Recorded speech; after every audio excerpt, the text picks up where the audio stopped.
दोस्त बहुत अच्छे थे। जरूरत पर हमारे घर का भी कोई काम कर दिया करता था। एक दिन जब मेरे पति घर पर नहीं थे, उसका दोस्त जो हमेशा मुझे ऐसे देखता था जैसे उसने कभी मेरे जैसी खूबसूरत औरत ही नहीं देखी थी। मेरा नाम समीक्षा है। मेरी उम्र 27 साल है। मैं आपको अपने पर बीती कहानी सुनाने जा रही हूँ। एक दिन की बात है। उसने मेरे दरवाजे पर दस्तक दी। मैं पहले ही समझ गई थी, क्योंकि उसकी नजरें हमेशा मुझ पर रहती थी। वैसे भी वह मेरे पति से ज्यादा स्मार्ट थी और मेरा दिल भी उसी की तरफ झुकता था। दरवाजा खटखटाया तो मैंने पूछा, कौन है? बाहर से आवाज आई, भाभी जान। मैं संजू आवाज सुनते ही मेरी दिल की धड़कन एकदम तेज हो गई। उसने पहली बार मुझे भाभी जान कहा था और उसका बोलने का कुछ अलग ही अंदाज था, जैसे वह कहकर कुछ और समझा रहा हो। मैंने फौरन दरवाजा खोल दिया। उसने पूछा, आप कैसी हो?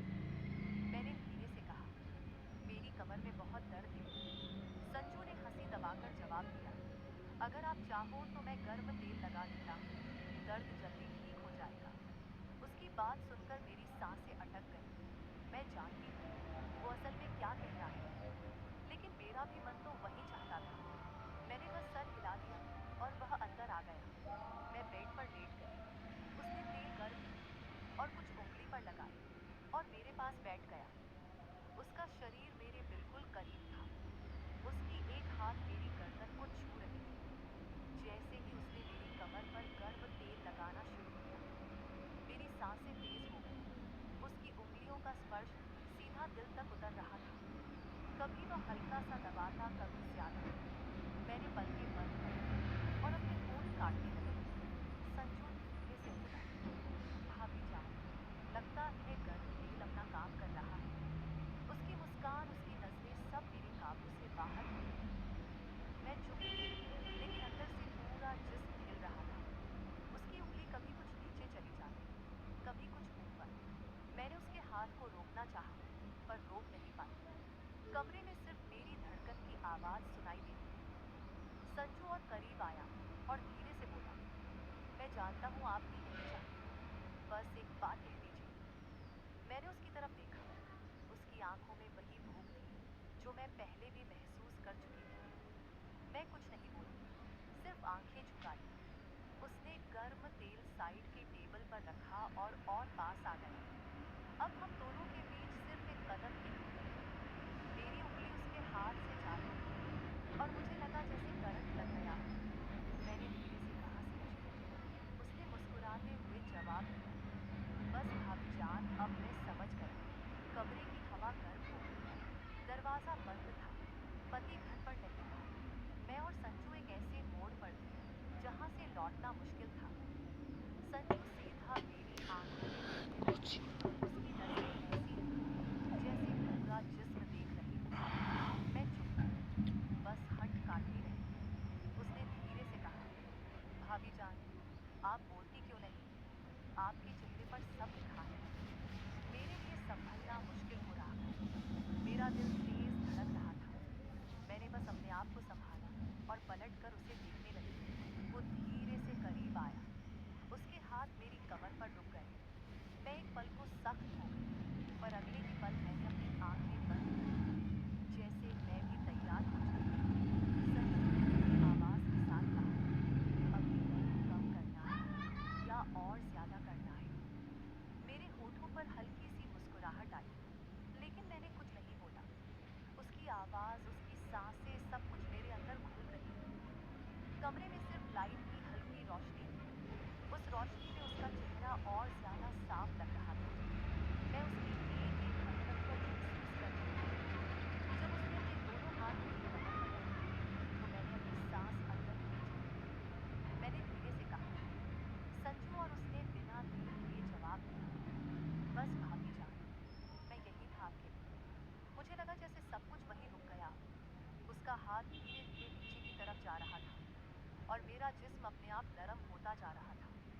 मैंने उसका हाथ थाम कर रोकना चाहा, पर अंदर से रोक ही नहीं पाई। उसने अपना चेहरा इतना पास कर लिया कि मैं उसकी सांसें महसूस कर रही। मेरी आंखों के सामने सिर्फ उसका चेहरा था, उसकी मुस्कान, जैसे मुझे कह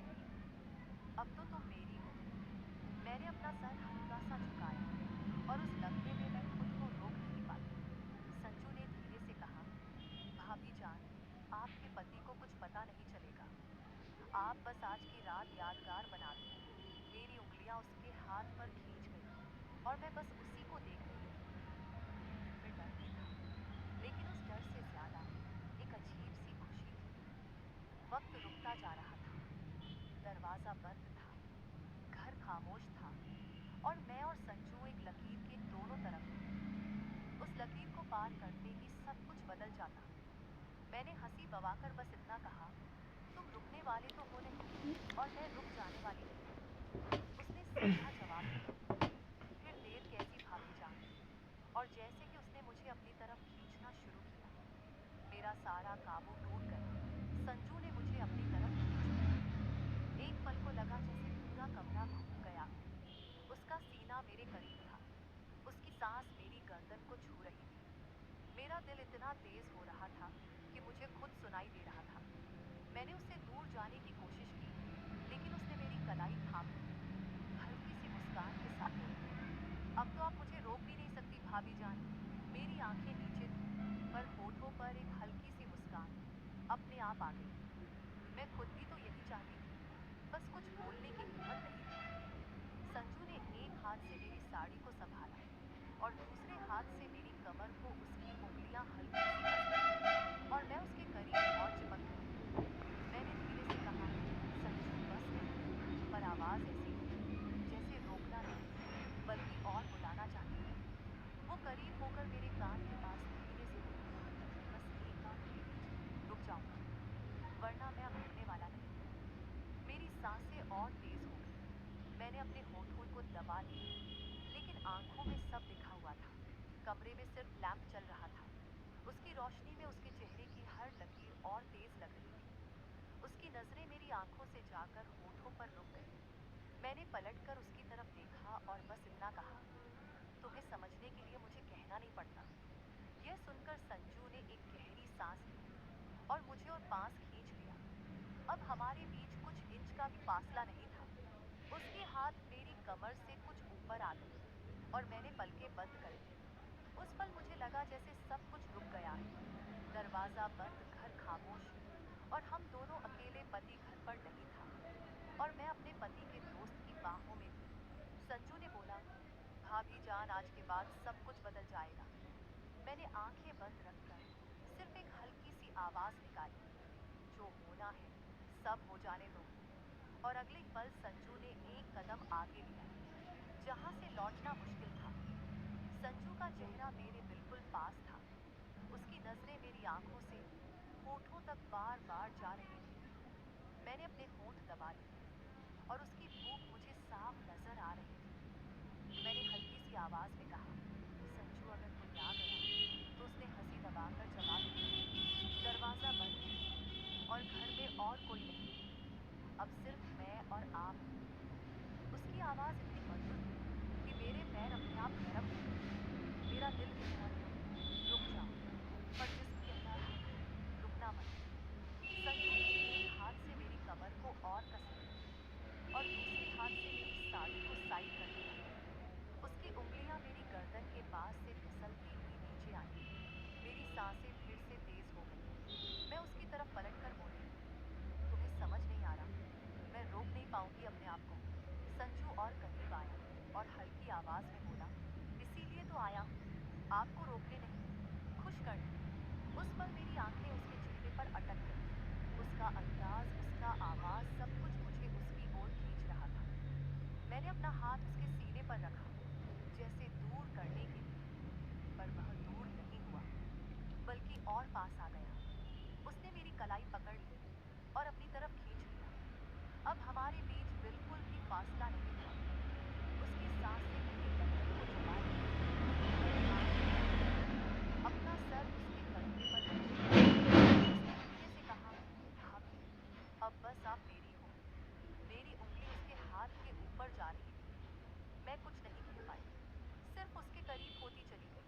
कमरे में सिर्फ एक छोटी सी रोशनी थी और उसमें हम दोनों की सांसें तेज हो रही थी। मैंने उसके कान के पास धीरे से कहा, जो करना है जल्दी करो। संजू ने बस इतना कहा, फिर अब कोई रुकावट नहीं। और उस लम्हे से सब कुछ काबू से बाहर हो गया। उस रात के उस पल में लग रहा था जैसे वक्त रुक सा गया हो। संजू उसका हाथ मेरी कमर से फिसलकर मेरी पीठ तक आ गया। उसकी उंगलियों का वो हल्का सा स्पर्श भी मेरी सांसों को हिला रहा था। मैंने उसकी तरफ देखते हुए धीरे से कहा, संजू तुम्हें अंदाजा है ना? अगर किसी ने देख लिया तो उसने सीधे मेरी आंखों में देखकर जवाब दिया, भाभी जिसकी नजर आपकी तरफ उठेगी उससे पहले मैं उसकी आंख को निकाल दूंगा। अब भी सिर्फ आप और मैं बाकी दुनिया भाड़ा में। मेरी हालत ऐसी थी कि मैं ना रोक पा रही थी और ना ही हाँ कह पा रही थी। उसकी नजरें मेरी आंखों में थी। संजू ने अपनी उंगली मेरे होठों पर रखी और बोला, अब कुछ मत बोलो, बस महसूस कर लो। मेरे दिल की धड़कन इतनी तेज थी जैसे दिल कभी भी फट जाएगा। मैं उसके इतने करीब थी कि उसकी सांसें मेरी सांसों सौर को छू रही थी। मैंने अपने होंठ धीरे से काटे और उस लम्हे ने उसकी भूख और तेज कर दी। उसने अपना चेहरा मेरी गर्दन के पास ले जाकर धीरे से कहा, अब आप मेरी हो चुकी हो। मैं अपनी जगह बिल्कुल थम गई थी। उसकी बातें, उसका सब मुझे अपने होश खो देने पर मजबूर कर रहा था। मैंने आंखें बंद करके बस यह कहा, जो शुरू किया है अब पूरा कर दो। संजू की मुस्कान और तेज हो गई। उसने मुझे अपनी तरफ और कस लिया और उस रात कमरे की वह खामोशी सिर्फ हमारी सांसों की गर्मी से टूट रही थी। संजू ने मुझे अपनी बाहों में इस तरह कस लिया जैसे मैं उसकी सांसों का हिस्सा बन गई